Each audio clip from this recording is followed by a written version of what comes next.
الحمد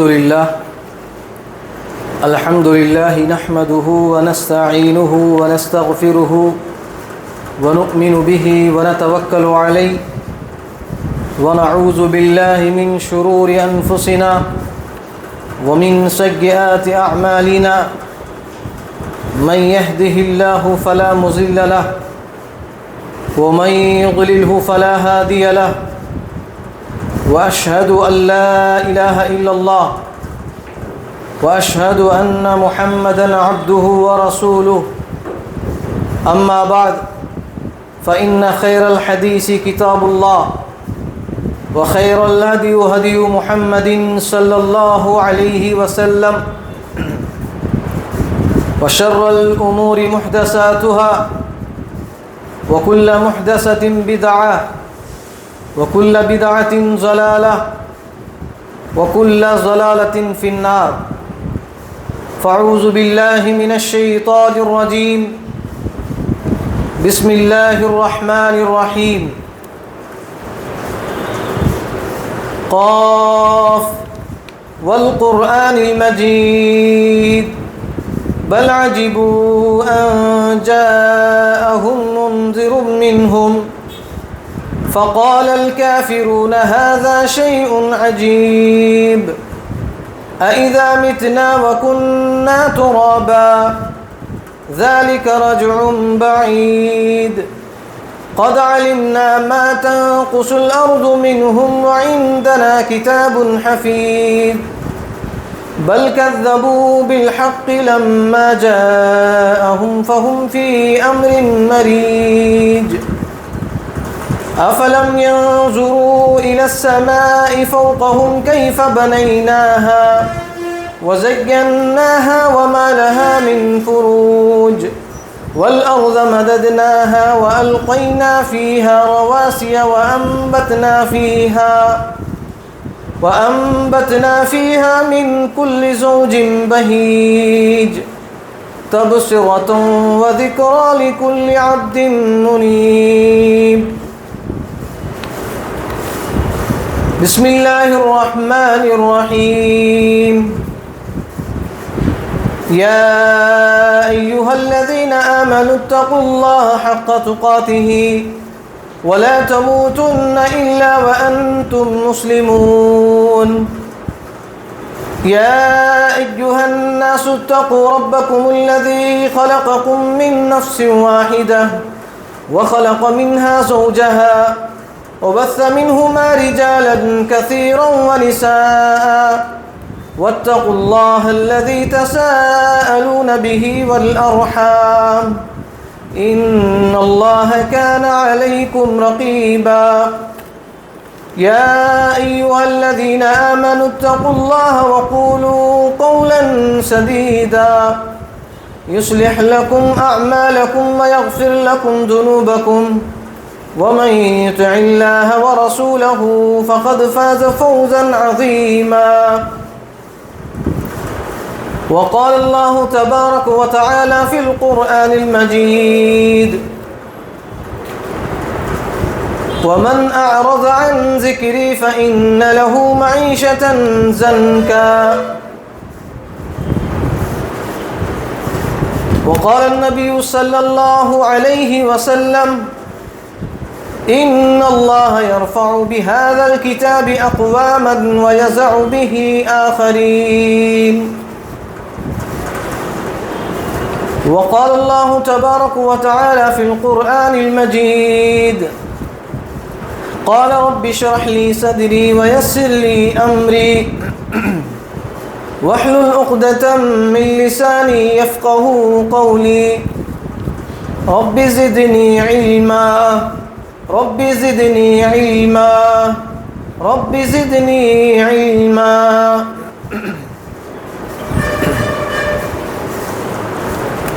محترم حاضرین جمعہ، سب سے پہلے تمام قسم کی تعریف و توصیف، کبریائی و بڑائی، ہر قسم کی حمد و ثنا سب کچھ اس اللہ رب العالمین کے لیے سزاوار ہے جس نے ہم سب کو اشرف المخلوقات میں سے بنایا ہے اور اللہ رب العالمین کا بے انتہا شکر احسان یہ ہے کہ اس نے ہمیں مسلمان بنایا، مومن بنایا اور اس دین پر ہمیں ثابت قدمی عطا فرمایا۔ اس پر ہم اللہ رب العالمین کا شکر بجا لانا چاہیے۔ اس مختصر حمد و ثنا کے بعد درود و کروڑ و سلام ہو تمام انبیاء علیہم الصلاۃ والسلام پر، خصوصاً میرے اور آپ کے آخری جناب محمد عربی صلی اللہ علیہ وسلم پر، جن کو اللہ رب العالمین نے اس دنیا کے اندر رحمت للعالمین بنا کر مبعوث فرمایا، بشیر و نذیر بنا کر مبعوث فرمایا، اور قیامت تک آنے والے جتنے بھی لوگ ہیں تمام کے تمام لوگوں پر اللہ رب العالمین نے اس بات کو فرض لازمی قرار دیا کہ تمام کے تمام لوگوں کو اللہ کے نبی حضرت محمد مصطفیٰ صلی اللہ علیہ وسلم پر ایمان لانا، ان کی اتباع کرنا، ان کی پیروی کرنا اور نبی صلی اللہ علیہ وسلم کی زندگی کو اپنا آئیڈیل اور نمونہ بنانا، اور جو بھی لوگ اللہ کے نبی صلی اللہ علیہ وسلم کے طور طریقے کے مطابق اپنی زندگی نہیں گزاریں گے ان کے لیے اس دنیا کے اندر بہت ساری خرابیاں، بہت ساری بربادیاں، بہت ساری ہلاکتیں ان کو سامنا کرنا ہوگا۔ اور اللہ رب العالمین نے بھی اس بات کا فیصلہ قرآن مجید کے اندر کر دیا ہے کہ جو کوئی بھی شخص، جو کوئی بھی انسان اللہ کی محبت چاہتا ہے کہ اللہ رب العالمین آپ سے محبت کرے، آپ سے رضامند ہو جائے، تو اللہ رب العالمین نے قرآن مجید کے اندر ایک شرط لگائی، اگر تم میری محبت کو چاہتے ہو، میری رضامندی کو تم چاہتے ہو، تو اللہ رب العالمین نے فرمایا اے نبی آپ ان لوگوں سے کہہ دیجئے قل ان کنتم تحبون اللہ، اگر تم اللہ رب العالمین کی محبت چاہتے ہو فاتبعونی، کس کی عبادت کرنا ہے، کس کی پیروی کرنا ہے؟ اللہ کے نبی صلی اللہ علیہ وسلم کی پیروی کرنا ہے۔ عبادت کس کی کرنی ہے؟ اللہ رب العالمین کی۔ تو یہاں پر اللہ رب العالمین نے خود کہے یہ فرمایا کہ اگر تم میری محبت کو، میری رضامندی کو حاصل کرنا چاہتے ہو تو میرے نبی کی تم اتباع کرو، میرے نبی کی پیروی کرو، میرے نبی کے مطابق تم اپنی زندگی گزارو، تب کہے میں تم سے محبت کروں گا، میں تم سے رضامندی ہوں گا۔ اسی لیے صحابہ اکرام رضوان اللہ اجمعین کو اگر ہم دیکھیں گے، ان کو اللہ رب العالمین نے قرآن مجید کے اندر ایک بہترین سے بہترین لقب اللہ رب العالمین نے نوازا۔ وہ لقب کیا تھا؟ رضی اللہ عنہم ورضوا عنہ۔ کیوں؟ اللہ رب العالمین نے ان کو ایک لقب دیا تھا کہ میں تم سے راضی ہوں اور تم مجھ سے راضی ہو۔ یہ لقب کیوں دیا صحابہ اکرام کو؟ اس لیے کہ صحابہ اکرام رضوان اللہ اجمعین اللہ کے نبی صلی اللہ علیہ وسلم سے محبت کرتے تھے، نبی صلی اللہ علیہ وسلم کی پیروی کرتے تھے، یعنی اپنی پوری کی پوری زندگی نبی صلی اللہ علیہ وسلم کے طور طریقے کے مطابق زندگی گزار رہے تھے۔ اسی لیے اللہ رب العالمین نے ان کو لقب دیا تھا۔ اگر وہ لقب بھی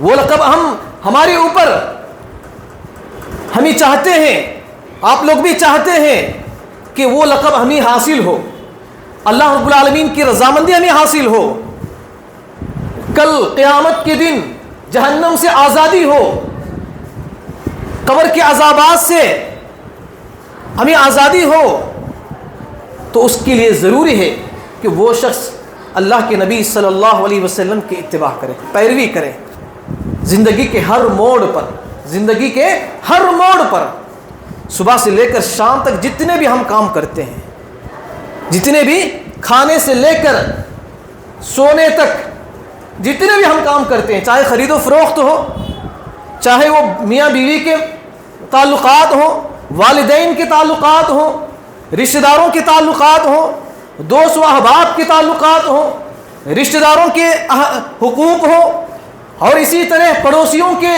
جو تعلقات ہیں، یعنی ہر چیز میں، ہر معاملے میں، یہاں تک کہ خرید و فروخت میں بھی، یہاں تک کہ اللہ کے نبی صلی اللہ علیہ وسلم کی پیروی ہم ان چیزوں میں بھی کرنا ہے کہ اگر آپ کہیں اپنی ضرورت کو، پیشاب اور پیخانے کے لیے اگر آپ اپنی ضرورت کو پورا کرنے کے لیے جاتے ہیں تو اس میں بھی اللہ کے نبی صلی اللہ علیہ وسلم کا طریقہ آپ کو اپنانا ہوگا۔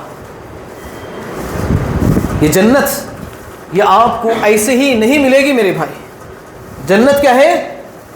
یہ ایسے ہی نہیں ملنے والی ہے، بلکہ اس کو حاصل کرنے کے لیے صحابہ کرام رضوان اللہ اجمعین نے کتنی مصیبتیں، کتنی تکلیفیں اٹھانی پڑی ہیں۔ آج ہمیں کہیں مسلمان کا جو لقب ہے ہمیں خاندان سے ملا ہے، ہمیں کوئی تکلیف اٹھانے نہیں پڑی، کوئی پریشانی نہیں، کوئی ظلم و زبردستی نہیں ہمارے اوپر، ہمیں یہ لقب کیا ہے؟ خاندانی سلسلے سے ہمیں ملا ہے، بہت آسانی کے ساتھ کہیں ہمیں مسلمان کا ہمیں یہ لقب ہمیں ملا ہے۔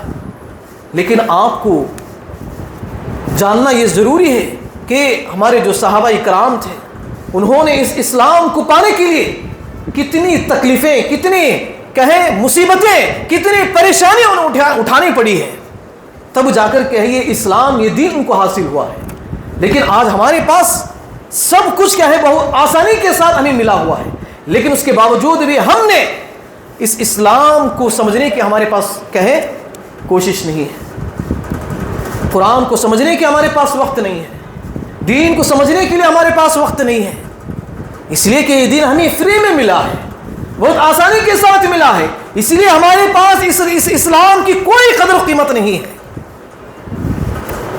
تو میرے محترم بھائیوں، کہنے کا مطلب یہ ہے میرے بھائیوں کہ ہم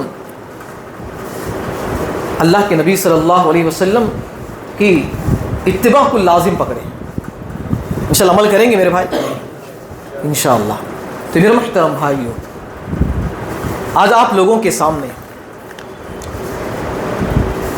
قرآن مجید سے جو لوگ دور ہیں، قرآن مجید سے جو لوگ کیا ہیں دور ہیں، ان کا انجام کیا ہوگا، ان کا انجام اس دنیا کے اندر کیا ہوگا، اور اسی طرح اس دنیا سے جانے کے بعد برزخی زندگی میں ان کا کیا حال ہوگا، برزخی زندگی گزارنے کے بعد آخرت میں جب اللہ رب العالمین کے سامنے جب آپ کھڑے ہوں گے تو اس وقت آپ کا کیا حال ہوگا، کیا انجام ہوگا، کس وجہ سے؟ قرآن سے دور ہونے کی وجہ سے جو انجام ہے، جو سزا ہے، جو نقصان ہے دنیا کے اندر بھی، برزخی زندگی میں بھی اور آخرت کی زندگی میں بھی کیا حال ہوگا، انشاءاللہ قرآن اور حدیث کی روشنی میں کچھ باتیں آپ کے سامنے میں کہیں پیش کروں گا۔ ضرورت اس بات کی ہے کہ ان باتوں کو غور و فکر کے ساتھ سننے کی کوشش کریں۔ تو میرے محترم بھائیو، سب سے پہلی چیز یہ ہے کہ قرآن سے دوری کا مطلب یہ ہے کہ آج ہم بہت سارے ایسے مسلمان ہیں کہ تعلیم سے دور ہیں، اس کو سیکھنے سے دور ہیں، اس کو سمجھنے سے دور ہیں، اور بہت سارے ایسے مسلمان بھائی ہیں جو اس قرآن مجید کو صرف اور صرف رسم و رواج کے لیے استعمال کرتے ہیں، اس قرآن مجید کو صرف اور صرف رسم و رواج کے لیے استعمال کرتے ہیں۔ بہت سارے مسلمان ہیں جو اس قرآن مجید کو صرف اور صرف مال و دولت کی برکت کو حاصل کرنے کے لیے، برکت مطلب یعنی مال کو حاصل کرنے کے لیے، مال میں اضافے کے لیے کیا ہے وہ اپنی دکانوں میں رکھتے ہیں، اور اسی طرح گھر میں سکون و اطمینان کو حاصل کرنے کے لیے اپنے گھروں میں رکھتے ہیں. لیکن آپ لوگوں کو ایک بات معلوم ہونا چاہیے میرے بھائی کہ دنیا کے اندر کہیں پر بھی قرآن کے ساتھ بے حرمتی ہوتی ہے, قرآن کے ساتھ بے ادبی ہوتی ہے, تو دنیا کے اندر جتنے بھی مسلمان ہیں تمام کے تمام مسلمانوں کے اندر غصہ آ جاتا ہے, خون پک جاتا ہے, خون کھولنے لگ جاتا ہے. کیونکہ یہ قرآن کیا ہے؟ ہمارا اللہ رب العالمین کا کلام ہے. تو اس پر اگر کوئی بے ادبی کرتا ہے, اس کا ادب و احترام نہیں کرتا ہے, تو ہم اس کو کیا کرتے ہیں؟ اس کو کہے لعن طعن کرتے ہیں, اس کو مارنے اور پیٹنے کی ہم کوشش کرتے ہیں. یہ جذبات ہمارے اندر آ جاتے ہیں. لیکن آپ لوگوں کو معلوم ہونا چاہیے کہ ہم وہ جو چھوڑیے کہ وہ دنیا کے غیر لوگوں کے تعلق ہے, وہ مسلمان نہیں غیر مسلم ہے, لیکن ہم مسلمان ہو کر بھی ہم قرآن مجید کی اتنی بے حرمتی کرتے ہیں, بے ادبی ہم کرتے ہیں کہ ہم اس کو نہیں پڑھتے, اس کو سمجھنے کی ہم کوشش نہیں کرتے. یہی ہم مسلمانوں کی سب سے بڑی قرآن سے بے ادبی ہے. اس کا احترام نہ کرنا, اس کا احترام نہ کرنے کی سب سے بڑی علامت یہی ہے کہ ہم نے قرآن کو نہیں سمجھا, قرآن کو پڑھنے کی کوشش نہیں کی ہے. تو میرے محترم بھائی, بہت سارے ایسے مسلمان ہیں جو سال گزر جاتے ہیں, ان کی عمریں گزر جاتی ہیں, ان کی عمریں 60-70 سالہ زندگی ہو جاتی ہے, لیکن اس کے باوجود بھی ان کو اپنے ہاتھوں میں قرآن مجید لے کر پڑھنے کی توفیق نہیں ملتی, اس کو سمجھنے کی کہیں توفیق نہیں ملتی. ایسے بدنصیب لوگ ہمارے معاشرے کے اندر پائے جاتے ہیں. ایسے بدنصیب لوگوں میں ہمارا نام شمار نہیں ہونا ہے, بلکہ ہم کیا کرنا چاہیے؟ قرآن مجید کو پڑھنے کی ہمیں کوشش کرنا ہے, اس کو سمجھنے کی ہمیں کوشش کرنا ہے. انشاءاللہ عمل کریں گے میرے بھائی انشاءاللہ. تو دیکھیے میرے محترم بھائی, سورہ طٰہٰ آیت نمبر 124 کے اندر اللہ رب العالمین فرماتے ہیں وَمَنْ أَعْرَضَ عَنْ ذِكْرِي فَإِنَّ لَهُ مَعِيشَةً ضَنْكَ. جس کسی نے بھی میرے ذکر سے اعراض کرتا ہے, ذکر سے مراد کیا ہے؟ قرآن مجید ہے. یہ ایک جگہ اللہ رب العالمین نے قرآن مجید کے اندر فرمایا اِنَّا نَحْنُ نَزَّلْنَا الذِّكْرَ وَإِنَّا لَهُ لَحَافِظُونَ. یقیناً ہم نے اس ذکر کو نازل فرمایا.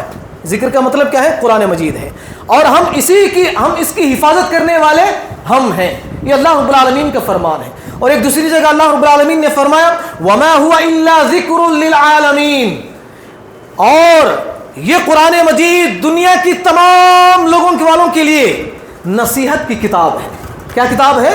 نصیحت کی کتاب ہے. تو ان آیات کے ذریعے سے کیا بات معلوم ہوتی ہے؟ ذکر جو ہے یہ اللہ رب العالمین کا قرآن مجید ہے. تو آیت کے اندر اللہ رب العالمین کیا فرماتے ہیں؟ سورہ طٰہٰ, اس آیت کا نمبر اور سورہ یاد کر لیجئے. اگر کبھی آپ کو موقع ملا تو قرآن مجید کو کھول کر اس سورت کا نام کھول کر اس آیت کے نمبر میں آپ دیکھیں, اس کا ترجمہ پڑھیں, آپ کو معلوم ہوگا کہ اللہ رب العالمین فرماتے ہیں کہ جو شخص میرے ذکر سے روگردانی کرے گا, میرے قرآن مجید سے دوری اختیاری کرے گا, تو اللہ رب العالمین فرماتے ہیں فَإِنَّ لَهُ مَعِيشَةً ضَنْكَ.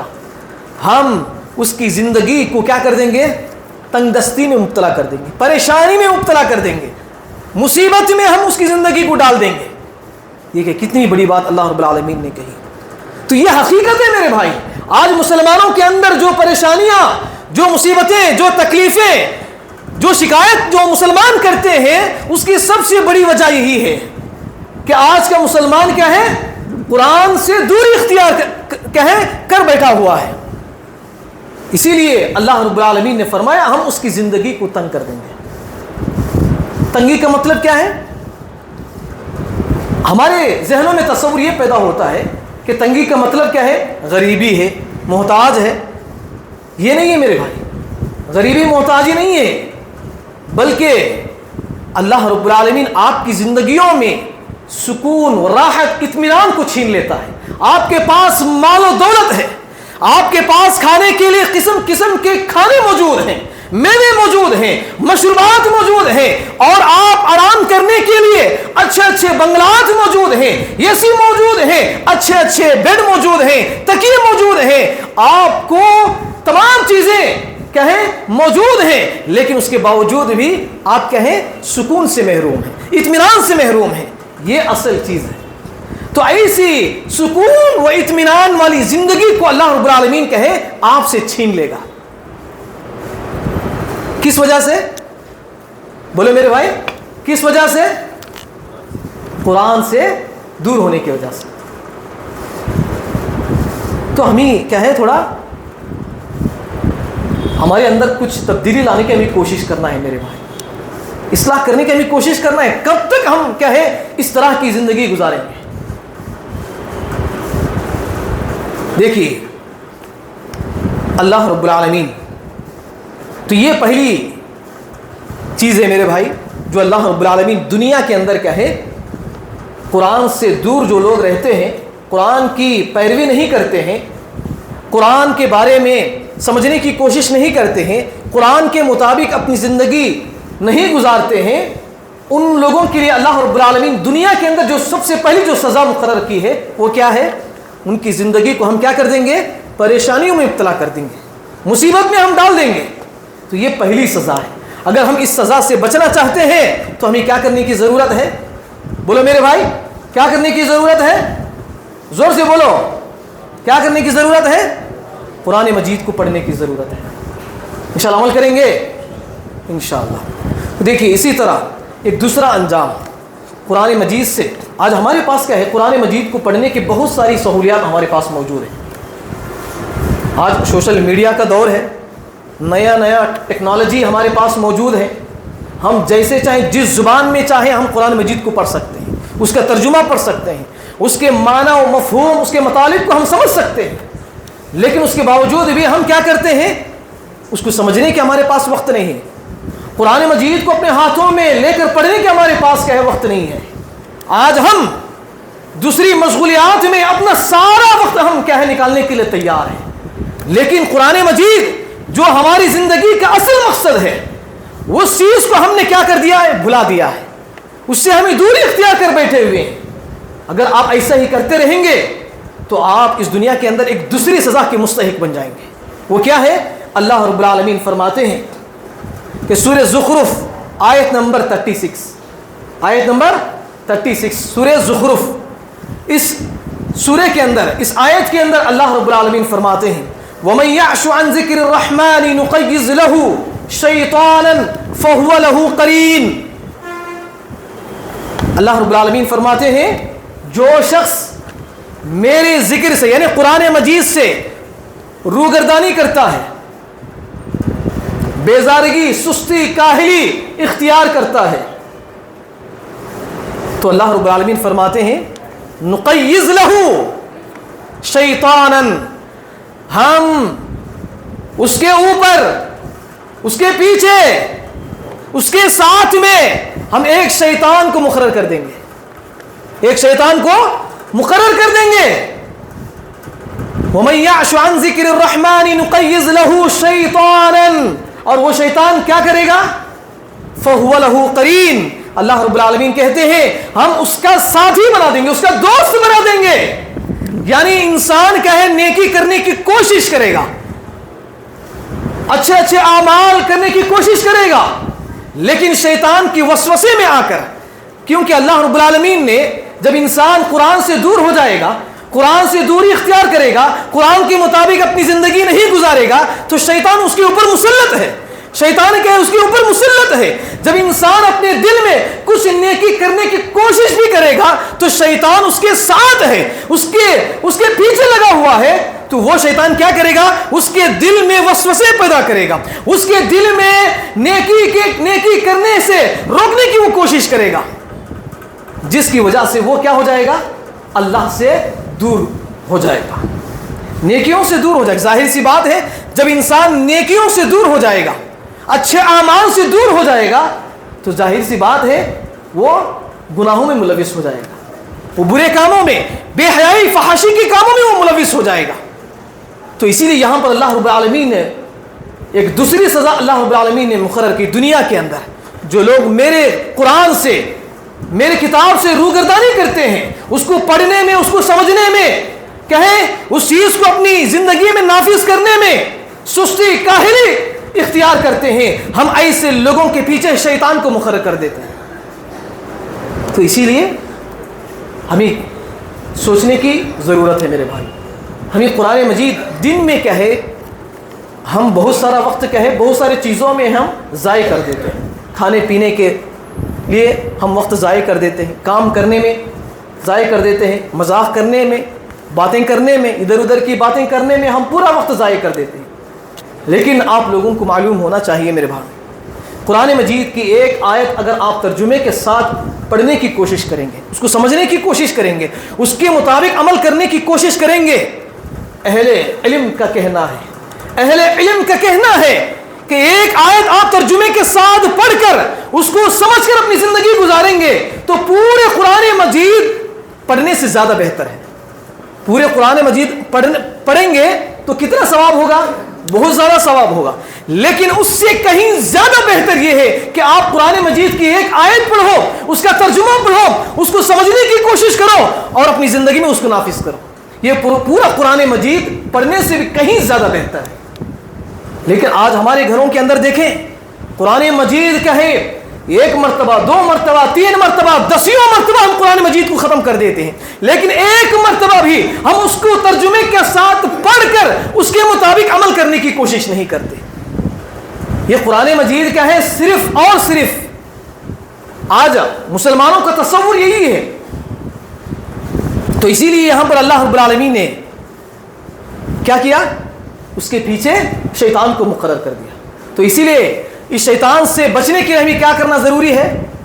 بولے میرے بھائی کیا کرنا ہے؟ قرآن مجید کو پڑھنے کی ہمیں کوشش کرنا ہے۔ اس لیے کہ جب آپ قرآن مجید پڑھیں گے، قرآن مجید پڑھنے سے پہلے آپ کیا پڑھتے ہیں؟ اعوذ باللہ من الشیطان الرجیم۔ اس کا مطلب کیا ہے؟ اس کا مطلب یہ ہے کہ آپ اللہ رب العالمین سے، شیطان کی چالوں سے، شیطان کی وسوسوں سے آپ اللہ رب العالمین سے پناہ مانگ رہے ہیں، اس کی حفاظت سے۔ سمجھ میں آ رہی ہے میرے بھائی؟ تو اسی لیے اپنے گھروں کے اندر قرآن مجید کو پڑھنے کی کوشش کریں، انشاءاللہ عمل کریں گے میرے بھائی انشاءاللہ۔ دو چیزیں ہو گئیں، اب تیسری چیز یہ ہے، تیسری سزا یہ ہے کہ دنیا کے اندر انسان چاہے کتنا ہی مقام و مرتبے والا ہو، عزت والا ہو، جب اس قرآن سے دوری اختیار کرتا ہے، اس قرآن سے روگردانی کرتا ہے، اس قرآن مجید کو کیا ہے، اس قرآن مجید کے مطابق اپنی زندگی گزارنے کی کوشش نہیں کرتا ہے، تو اللہ رب العالمین کہتے ہیں کہ ہم تمہاری عزت کو، تمہارے مقام و مرتبے کو، تمہاری حکومت کو، تمہاری سرداری کو ہم چھین لیں گے۔ ہم کیا کر دیں گے؟ چھین لیں گے۔ دیکھیے ایک اس کے تعلق سے ایک واقعہ، یہ اس موضوع پر میں نے آپ کے سامنے بیان کر کے تقریباً 1 سال کیا ہے مکمل ہوا ہے۔ تو 1 سال کے بعد یہ موضوع کیا ہے آپ کے سامنے میں بیان کر رہا ہوں، اس سے پہلے بھی یہ موضوع کیا ہے آپ کے سامنے بیان کر چکا ہوں۔ تو دیکھیے یہاں پر اللہ رب العالمین اس قرآن مجید کے ذریعے سے بہت سارے لوگوں کو عزت عطا کرتا ہے، مقام و مرتبہ اللہ رب العالمین عطا کرتا ہے، اور اسی قرآن مجید کے ذریعے سے بہت سارے لوگوں کو ذلت و رسوائی میں مبتلا کر دیتا ہے۔ ایک واقعہ حدیث کے اندر، مسلم شریف کی حدیث ہے، اس حدیث کے اندر نافع بن عبد الحارث ایک صحابی تھے، اور ان کو حضرت عمر بن خطاب رضی اللہ عنہ کے دور میں حضرت عمر بن خطاب رضی اللہ عنہ نے نافع بن عبد الحارث کو مکہ کا گورنر بنایا تھا، مکہ کا گورنر بنایا تھا۔ جب نافع بن عبد الحارث مکہ چھوڑ کر دوسرے گاؤں کے شہر چلے جاتے ہیں، مقام عصفان کے شہر میں چلے جاتے ہیں، تو وہاں پر کیا ہے حضرت عمر بن خطاب رضی اللہ عنہ سے ملاقات ہوتی ہے، تو عمر رضی اللہ عنہ پریشان ہو جاتے ہیں۔ نافع بن عبد الحارث جن کو حضرت عمر بن خطاب رضی اللہ عنہ نے مکہ کا گورنر بنایا تھا، وہ مکہ چھوڑ کر کیا ہے کسی اور شہر میں گھوم رہے ہیں۔ تو عمر بن خطاب رضی اللہ عنہ نافع بن عبد الحارث سے پوچھتے ہیں، پریشان ہو جاتے ہیں اے نافع بن عبد الحارث میں نے تم کو مکہ کا گورنر بنایا تھا, تم یہاں مکہ چھوڑ کر یہاں کیا کر رہے ہو, یہاں کیوں کہے نظر آ رہے ہو؟ تو نافع بن عبد الحارث کہتے ہیں کہ میں وہاں پر اپنا نائب یعنی میری جگہ میں ایک شخص کو مقرر کر کے میں آیا ہوں. تو عمر بن خطاب رضی اللہ عنہ پوچھتے ہیں وہ کون ہے؟ تو نافع بن عبد الحارث کہتے ہیں کہ ابن ابزہ ایک شخص ہے جس کو میں نے مکہ کا گورنر بنا کر میں آیا ہوں. تو عمر بن خطاب رضی اللہ عنہ پھر سوال کرتے ہیں کہ یہ ابن ابزہ کون ہے؟ تو نافع بن عبد الحارث کہتے ہیں کہ یہ غلام ہے. کون ہے؟ بولے میرے بھائی کون ہے؟ غلام ہے. غلام کی کوئی حیثیت ہے؟ بولے میرے بھائی غلام کی کوئی حیثیت ہے؟ کچھ نہیں ہے. لیکن نافع بن عبد الحارث کہتے ہیں کہ یہ غلام ہے جس کو میں نے مکہ کا گورنر بنا کے آیا ہوں. تو عمر رضی اللہ عنہ غصے میں آ جاتے ہیں, پریشان ہو جاتے ہیں. حضرت عمر بن خطاب رضی اللہ عنہ کہتے ہیں کہ تم ایک غلام کو مکہ کا گورنر بنا کر آئے ہو؟ تو نافع بن عبد الحارث کہتے ہیں کہ میں ایسے شخص کو گورنر نہیں بنایا بلکہ وہ قرآن مجید کے بارے میں بہت زیادہ علم رکھتا ہے. قرآن مجید کے بارے میں مکہ کے اندر سب سے زیادہ قرآن مجید کے بارے میں اگر کسی کو زیادہ علم ہے تو وہ اسی غلام کو ابن ابزہ کو علم ہے. اسی وجہ سے میں نے کیا ہے اس غلام کو مکہ کا گورنر بنا کے آیا. تو اس بات پر حضرت عمر بن خطاب رضی اللہ عنہ اللہ کے نبی صلی اللہ علیہ وسلم کی اس حدیث کو پیش کرتے ہیں. اللہ کے نبی حضرت عمر بن خطاب رضی اللہ عنہ کہتے ہیں سچ کہا تھا میرے نبی نے, سچ کہا تھا میرے نبی نے, ان اللہ یرفع بہذا الکتاب اقواما ویضع بہ آخرین. بے شک اللہ رب العالمین اس قرآن مجید کے ذریعے سے بہت سارے لوگوں کو عزت عطا کرتا ہے, بلندی عطا کرتا ہے, مقام و مرتبہ عطا کرتا ہے, اور اسی قرآن مجید کے ذریعے سے بہت سارے لوگوں کو ذلت اور رسوائی میں مبتلا کر دیتا ہے. اب یہ تو کیا ہے عزت و مقام ہے جو غلام کی کوئی حیثیت نہیں ہے. قرآن کو سیکھنے کی وجہ سے, قرآن کو سمجھنے کی وجہ سے حضرت عمر بن خطاب رضی اللہ کے دور میں نافع بن عبد الحارث نے مکہ کا گورنر بنایا تھا. اتنا بڑا مقام کیا ہے قرآن کو حاصل کرنے کی وجہ سے, قرآن کو پڑھ کر اس کو سمجھنے کی وجہ سے اتنا بڑا مقام حاصل ہوا ہے. اور ذلت رسوائی بھی ایسے ہی ہے جو اس قرآن کو چھوڑ دیتے ہیں, اس قرآن سے دوری اختیار کرتے ہیں, ان کی زندگیوں میں اللہ رب العالمین ذلت کو یعنی عزت کو, اس کے مقام و مرتبے کو چھین لیتا ہے. وہ کیسے؟ اس کی بھی ایک مثال کیا ہے آپ لوگوں کے سامنے بیان کر کے اپنی بات کو میں ختم کر دیتا ہوں. آنے والا جو دن ہے, کون سا دن ہے میرے بھائی؟ بولے میرے بھائی آنے والا جو دن ہے کون سا دن ہے؟ 15 اگست 15 جس کو یوم آزادی کے نام سے کیا ہے لوگ مناتے ہیں.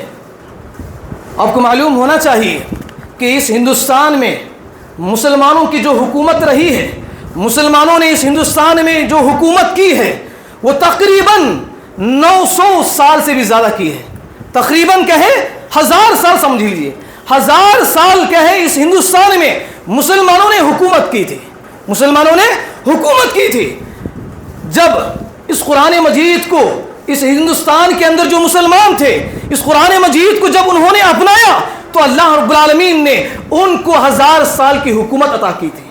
جب اسی ہندوستان کے مسلمانوں نے اس قرآن مجید کو چھوڑ دیا, اس قرآن مجید کے مطابق اپنی زندگی گزارنا چھوڑ دیا, تو اللہ رب العالمین نے جو 1000 سال سے مسلمان حکومت کر کے اس ہندوستان میں گزار رہے تھے وہ 1000 سال کی حکومت کو انگریزوں کے ہاتھوں میں دے دیا, انگریزوں کے ہاتھوں میں دے دیا. یہ ذلت نہیں تو اور کیا ہے میرے بھائی, یہ ذلت نہیں تو اور کیا ہے. جب انہوں نے قرآن مجید کو پڑھا سمجھا تو اللہ رب العالمین نے ان کا مقام و مرتبہ, ان کی عزت کو بلند عطا کیا. جب انہی لوگوں نے اس قرآن مجید کو چھوڑ دیا, کیا ہے عیاشیاں کرنے لگے, مزے اڑانے لگے, تو اللہ رب العالمین نے اسی حکومت کو جو 1000 سال سے کرتے ہوئے آ رہے تھے اس حکومت کو چھین کر انگریزوں کے ہاتھ میں دے دیا. اب یوم آزادی, اس ہندوستان کو جو آزادی ملی ہے, اس ہندوستان کو جو آزادی ملی ہے، آپ سمجھ رہے ہوں گے،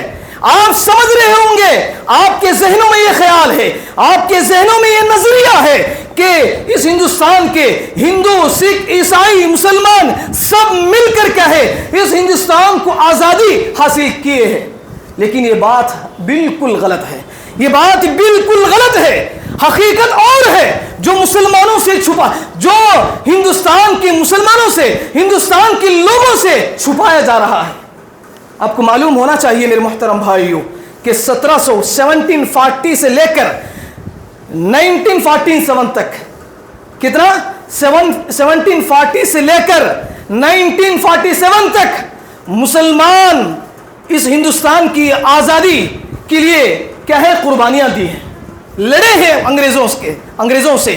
آپ کو یہ بات بھی معلوم ہونا چاہیے کہ 1740 سے لے کر 1850 یعنی 1740 سے لے کر 1857 تک تقریباً 117 سال صرف مسلمان کیا ہے انگریزوں کے ساتھ لڑتے رہے۔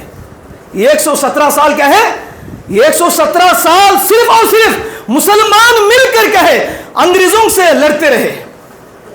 اس کے بعد کیا ہے، یہ آزادی کا اصل جو مقصد ہے، یہ آزادی ہمیں کیسے ملی ہے؟ اسی قرآن مجید کے ذریعے سے ہمیں یہ آزادی ملی ہے میرے محترم بھائی۔ دیکھیے آپ کو میں بتاتا ہوں، شاہ ولی اللہ محدث دہلوی رحمۃ اللہ علیہ، اور یہ ان کا پیدائشی نام قطب الدین احمد ہے، قطب الدین احمد ہے۔ جب یہ مکہ سے تعلیم حاصل کی، مکہ سے تعلیم حاصل کر کے کیا ہے 1740 میں ہندوستان کو واپس آتے ہیں۔ ہندوستان کو واپس آنے کے بعد دیکھتے ہیں کہ انگریزوں نے ہندوستان کو قبضہ کر بیٹھے ہیں۔ تو سب سے پہلے اس وقت ہندوستان کی جو زبان تھی، ہندوستان کی جو نیشنل لینگویج تھی وہ فارسی تھی۔ کیا تھی میرے بھائی؟ فارسی زبان تھی۔ تو فارسی زبان میں سب سے پہلے شاہ ولی اللہ محدث دہلوی رحمۃ اللہ علیہ نے اس قرآن مجید کو ترجمہ کروایا اور لوگوں میں تقسیم کیا۔ تو لوگوں میں تقسیم کیا، قرآن کو سمجھانے کی کوشش کی، قرآن مجید کو پڑھانے کی کوشش کی، اور اس قرآن مجید کے ذریعے سے انگریزوں کے خلاف جہاد کا اعلان کیا۔ سب سے پہلے کون؟ شاہ ولی اللہ محدث دہلوی رحمۃ اللہ علیہ اسی قرآن مجید کے ذریعے سے لوگوں میں یہ فکر، یہ نظریہ ڈالا کہ اللہ رب العالمین نے ہمیں آزاد پیدا کیا ہے، کسی کو غلام نہیں ہے۔ اللہ کے نبی صلی اللہ علیہ وسلم کو اس دنیا کے اندر بھیجنے کا ایک بہت سارے مقاصد ہیں، ان مقاصد میں سے ایک مقصد یہ بھی ہے کہ لوگوں کی جو غلامی ہے اس غلامی سے آزاد کرنے کے لیے اللہ کے نبی صلی اللہ علیہ وسلم کو اس دنیا کے اندر مبعوث کیا گیا۔ جب مکہ کے اندر اللہ کے نبی صلی اللہ علیہ وسلم نبی بنا کر بھیجے گئے تھے تو وہاں کے مکہ کے اندر ایسے بہت سارے لوگ تھے جو لوگوں کی غلامی کرتے ہوئے نظر آ رہے تھے۔ تو میرے محترم بھائیو، یہ جو آزادی ہمیں جو ملی ہے اسی قرآن مجید کو پڑھنے کی وجہ سے، اس کے مطابق عمل کرنے کی وجہ سے ہمیں آزادی ملی ہے۔ شاہ ولی اللہ محدث دہلوی رحمۃ اللہ علیہ نے اس قرآن مجید کے ذریعے سے سب سے پہلے لوگوں میں انگریزوں کے خلاف جہاد کا اعلان کیا۔ 117 سال تک صرف مسلمان کیا ہے انگریزوں کے ساتھ لڑتے رہے۔ اس کے بعد کیا ہے یہ ہندو، سکھ، عیسائی، ان لوگوں کو بھی سمجھایا گیا، ان لوگوں کو بھی سکھایا گیا، ان لوگوں کو بھی ہمت دی گئی، ان لوگوں کو بھی کیا ہے ان کو بھی جذبہ دلایا گیا۔ اس کے بعد کیا ہے یہ ہندو، سکھ، عیسائی تمام کے تمام لوگ مل کر کیا ہے 1947 میں تمام لوگ مل کر اس ہندوستان سے انگریزوں کو بھگایا۔ تو یہ حقیقت ہے۔ آج اسکولوں میں، کالجوں میں کیا ہے صرف اور صرف مہاتما گاندھی کا نام، جواہر لال نہرو کا نام کیا ہے ہمیں سکھایا جاتا ہے، بولا جاتا ہے، لیکن حقیقت اور ہے میرے محترم بھائیوں۔ تاریخ کی کتابیں پڑھیں، تاریخ کی کتابوں کو اگر آپ پڑھیں گے تو یہ حقیقت آپ کو معلوم ہوگی۔ یہ آزادی ہندوستان کو جو ملی ہے وہ اس قرآن مجید کو پڑھ کر، سمجھ کر، اس کے مطابق عمل کرنے کی وجہ سے یہ آزادی ہمیں ملی ہے۔ آپ کے اندر جو نظریہ ہے، جو خیال ہے کہ یہ ہندو سکھ عیسائی تمام لوگ مل کر کے اس ہندوستان کو آزاد کی، یہ بات بالکل غلط ہے میرے محترم بھائیوں۔ اس لیے کہ 117 سال تک یہ مسلمان کیا ہے صرف انگریزوں سے لڑتے رہے، تو اس کے بعد کیا ہے تمام کے تمام لوگ مل کر کے اس ہندوستان کو آزاد کرانے میں شامل ہوئے۔ تو یہ حقیقت ہے میرے محترم بھائیوں۔ تو یہاں پر کیا بات معلوم ہوتی ہے، جو آزادی چھین کر اللہ رب العالمین نے ہمیں انگریزوں کی غلامی بنا دیا، اللہ رب العالمین نے کس وجہ سے؟ قرآن کو چھوڑنے کی وجہ سے۔ پھر وہی آزادی اللہ رب العالمین نے اس قرآن مجید کے ذریعے سے اس مقام کو، اس عزت کو، اس مرتبے کو اللہ رب العالمین نے پھر ہمیں دوبارہ عطا کیا۔ تو یہ حقیقت ہے میرے بھائیوں، انشاءاللہ عمل کریں گے میرے بھائی انشاءاللہ۔ تو یہ قرآن مجید سے دوری کا جو انجام ہے میرے محترم بھائیوں، جیسا کہ میں نے آپ کے سامنے بیان کیا، قرآن مجید سے اگر آپ دور رہیں گے تو اللہ رب العالمین آپ کی زندگی کو تنگ کر دے گا، مصیبت میں، پریشانیوں میں ڈال دے گا۔ اور اسی طرح اگر آپ اس قرآن کو نہیں پڑھیں گے، نہیں سمجھیں گے، اس کے مطابق اپنی زندگی نہیں گزاریں گے، تو آپ کے پیچھے ایک شیطان کو مقرر کر دے گا۔ آپ کے پاس جو عزت ہے، جو منصب ہے، جو عہدہ ہے اور جو حکومت، سرداری ہے، سلطنت ہے، ان تمام کے تمام چیزوں کو اللہ رب العالمین چھین لے گا، ایک ہی لمحے میں چھین لے گا۔ تو اسی لیے ضرورت اس بات کی ہے کہ ہم قرآن مجید کو پڑھنے کی کوشش کریں، نہ کہ اپنے گھروں میں سجا کے رکھتے ہیں، اپنے گھروں میں صرف اور صرف برکت کے لیے ہم قرآن مجید کو رکھتے ہیں، نہ اس کو پڑھتے ہیں، نہ اس کو سمجھتے ہیں، نہ اس کے مطابق عمل کرنے کی کوشش کرتے ہیں۔ کیا فائدہ بھائی، کیا فائدہ ہے؟ قرآن مجید اگر ہم ہمارے گھروں میں دیکھیں، جا کے مسلمانوں کے گھروں میں جا کے دیکھیں کہ وہ لفافوں میں لپٹ کر کیا ہے شیشوں کے محرابوں میں رکھے ہوئے ہیں، سال کیا ہے وہ اسی طرح نظر آتا ہے، کبھی اپنے ہاتھوں میں نظر نہیں آتا، کبھی آپ پڑھتے ہوئے نظر نہیں آتے۔ کیوں؟ کیونکہ آپ کو اس کے بارے میں سمجھ نہیں ہے، قرآن کے بارے میں سمجھنے کی آپ نے کوشش ہی نہیں کی ہے۔ تو اسی لیے میرے محترم بھائیوں، ضرورت اس بات کی ہے، ادباً و احتراماً آپ تمام لوگوں سے میں گزارش کرتا ہوں کہ قرآن مجید کو پڑھنے کی کوشش کریں، انشاءاللہ عمل کریں گے میرے بھائی انشاءاللہ۔ تو یہ چند باتیں تھیں جو میں نے کہا آپ کے سامنے قرآن و حدیث کی روشنی میں کیا سمجھانے کی کوشش کی ہے۔ ضرورت اس بات کی ہے کہ جو باتیں یہاں پر بیان کی گئی ہے ان باتوں کو سب سے پہلے اپنی اصلاح کرنے کی کوشش کریں، اپنے اندر تبدیلی لانے کی کوشش کریں، اس کے بعد ان باتوں کو دوسروں تک بھی پہنچانے کی کوشش کریں، انشاءاللہ عمل کریں گے میرے بھائی انشاءاللہ۔ آخر میں اللہ رب العالمین سے دعا ہے، اللہ تعالی ہم سب کو ان کئی باتوں پر عمل کرنے کی توفیق عطا فرما۔ اے اللہ ہم سب کو پانچوں وقت کی نماز پابندی کے ساتھ ادا کرنے کی توفیق عطا فرما۔ اے اللہ ہم سب کو شرک اور بدعات، بڑے بڑے گناہوں سے، کبیرہ گناہوں سے ہمیں حفاظت عطا فرما۔ اے اللہ ہم سب کو مرتے دم تک توحید پر قائم رہنے کی توفیق عطا فرما۔ اے اللہ ہم سب کو قرآن مجید کو اس کا ترجمے کے ساتھ پڑھنے کی ہمیں توفیق عطا فرما۔ اے اللہ ہم سب کو قرآن کو سمجھ کر اپنی زندگی بسر کرنے کی توفیق عطا فرما۔ اے اللہ ہم سب کو آپس میں محبت و اخوت، بھائی چارگی کے ساتھ، ملنساری کے ساتھ زندگی بسر کرنے کی توفیق عطا فرما۔ اے اللہ ہم سب کو جنت الفردوس میں اعلیٰ مقام عطا فرما۔ اے اللہ ہم سب کو جہنم جیسی قبیح جگہ سے ہمیں حفاظت عطا فرما۔ آمین یا رب العالمین۔